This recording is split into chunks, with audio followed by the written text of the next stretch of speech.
I'm tired. I'm tired of the Wonder Woman slander on the internet. If you've been in the comic book community for a while, you've heard of the Mount Rushmore of superheroes.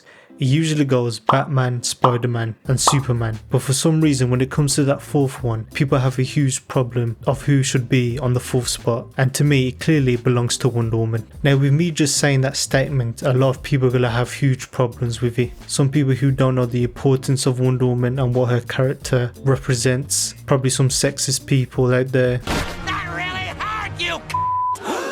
Or some people that just need convincing, and that's why I'm here today. This video is going to be me proving to you why Wonder Woman deserves to be on the Mount Rushmore of all superheroes. But before we get into this video, if you could do me a huge favour, and that could be like and subscribing for more content like this. I'm really trying to hit 1,000 subscribers before the end of the year, and I believe I can do it. Now before I state my reasons as to why Wonder Woman should be on the Mount Rushmore, I want to go over some picks that people have said online. For example, Iron Man, Wolverine, Captain America, Hulk, Flash, and I've even heard Nightwing. Even though I love all of these characters, and believe me, I love all of them. However, I don't believe that none of them belong on the Mount Rushmore of all superheroes, over Wonder Woman at least. Let's start off with Iron Man. Now even though the MCU has made this character a household name, you have to remember that during the time when Iron Man wasn't in the MCU, he wasn't influential as a character as he is now. If you went out on the street before the Iron Man movie came out back in 2008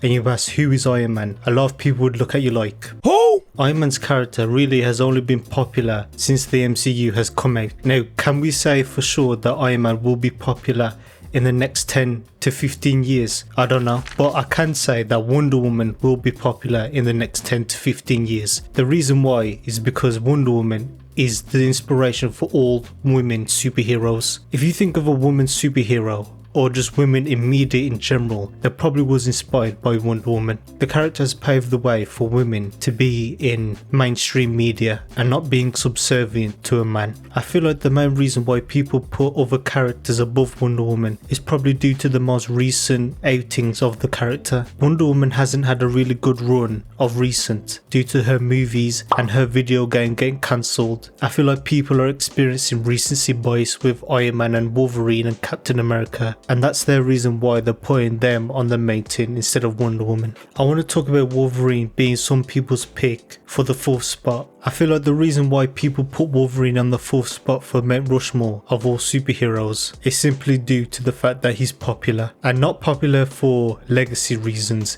He's only popular because those early Fox X-Men movies were really pushing that character. They barely gave any other X-Men time to shine in those movies. I feel like characters like Superman, Batman, Wonder Woman and Spider-Man shaped entire genres for the superhero landscape. I feel like Wolverine only shaped the X-Men and not the superhero landscape as a whole. But a character that does have legacy is Captain America, and I could see a strong argument saying that he should be on the Mount Rushmore over Wonder Woman, simply because Captain America has been around for a very long time, just like Wonder Woman.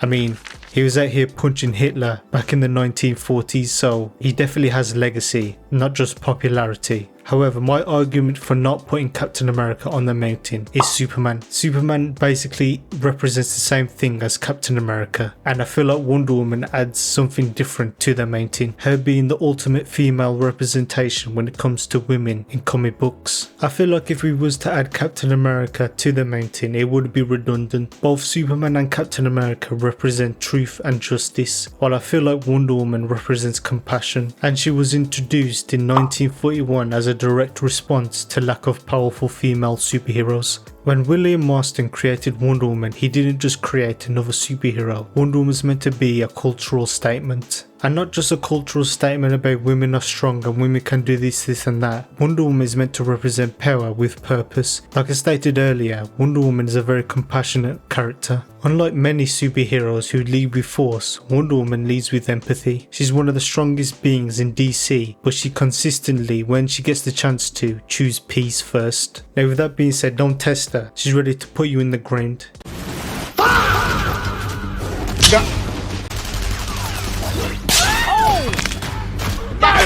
if you play with her. I know the NetherRealm Injustice games gave this image of Wonder Woman being this bloodthirsty warrior woman, but that's not who Diana is. She's both a warrior and a diplomat. Anyway, another character that I see people talking about that should be on the main team is the Flash. Now let me ask you a question. Which version? Wally West, Barry Allen, Jay Garrick, or what about Bart Allen?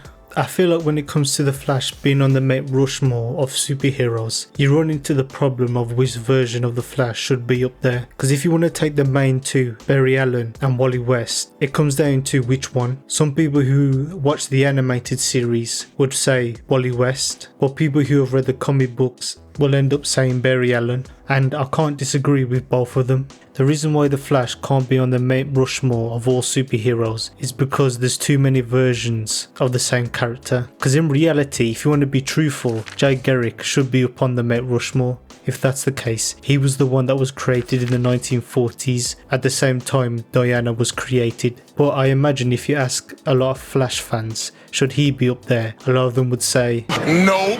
They would want Barry Allen or Wally West to be the main Flash on the main team. That's my personal opinion on why I think the Flash wouldn't be a good pick to be on the Mount Rushmore of superheroes. Even though Diana has not been the only Wonder Woman, there have been multiple Wonder Women in the comics in the past, such as Artemis, Donna Troy, Nubia, Cassandra, and Yara Flor. I feel like those characters have never been the true heir for Wonder Woman to pick up the mantle after Diana. As for the Flash, many people would say that Barry Allen is the main Flash or Wally West is the main Flash. But with Diana, you don't have that problem. A lot of people see her as the main Wonder Woman. A lot of people don't even realise in the mainstream that there have been successes to pick up the Wonder Woman mantle. Now, those are my opinion on why I think those characters shouldn't be on the Mount Rushmore of superheroes. Now I want to convince you why I think that Wonder Woman should be on the Mount Rushmore. I've already stated a few, but I have some more. I've already talked about how Wonder Woman was meant to challenge the status quo of women not being able to be powerful superheroes, leading their own franchise, and I've already talked about how Wonder Woman is a very good representation of female superheroes because she literally inspired all of them. But I'll move on to another point. You have to remember, when it comes to Wonder Woman, she's a part of the DC Trinity. Superman, Batman and Wonder Woman all make up the DC Trinity, yet for some reason Wonder Woman hasn't been given the same treatment as Batman and Superman. Wonder Woman has never had an animated series, she's never had a video game. I mean, we was about to get one but it got cancelled. She's never been in as many live action movies as Batman and Superman. And when she does get her own movies, she's played by a terrible actress. Hell no! Max Lord! You're putting yourself and everyone else in grave danger! I need you to give me the stone! You're just ruining it! Look at my lips, you're ruining it. I feel like this is the main reason as to why people wouldn't put Wonder Woman in the 4th spot of the Mount Rushmore of superheroes. It's because her rogues gallery, her stories haven't been shown in an impactful way to the general audience. This is more of a DC problem than it is the character's problem, simply because they haven't pushed this character enough. I mean, for example, I could name a bunch of Batman and Superman villains, but it would be very hard for me to name without looking up Wonder Woman villains. And it's a shame, because I think if DC was to put more effort into her character and showing the public her stories and her rogues gallery, I think people would be convinced that she belongs on the Mount Rushmore of superheroes. Anyway, let me know what you guys think in the comments. Do you think Wonder Woman belongs on the Mount Rushmore of superheroes? If you haven't already, please like, subscribe, follow me on Instagram, and I hope you have a good day.